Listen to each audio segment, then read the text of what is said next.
Nak tahu tak apa yang lebih power daripada instant filler? Pernah dengar tak mengenai rawatan Sculptra?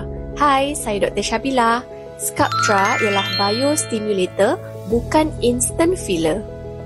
Apa maksudnya tu? Kalau filler biasa, contohnya macam hyaluronic acid filler, suntik hari ni, esok volume terus nampak naik.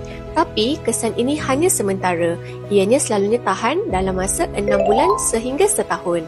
Dalam 6 bulan sehingga 1 tahun, ianya biasanya diserap oleh badan dan selalunya filler hanya isi ruang kosong.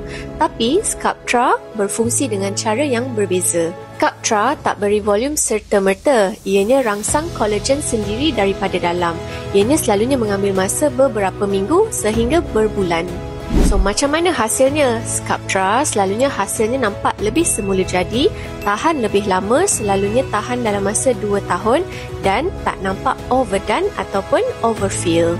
Sculptra bukan untuk siapa yang nak result instant malam ni, tapi Sculptra untuk mereka yang nak cantik secara progresif dan nak kesan awet muda secara semula jadi. Jadi, kalau anda nak rawatan yang bukan sekadar isi tapi rejuvenate daripada dalam, Sculptra ialah keputusan yang lebih bijak. Sculptra bukan filler segera, tapi pelaburan jangka masa panjang untuk kulit yang lebih sihat dan muda.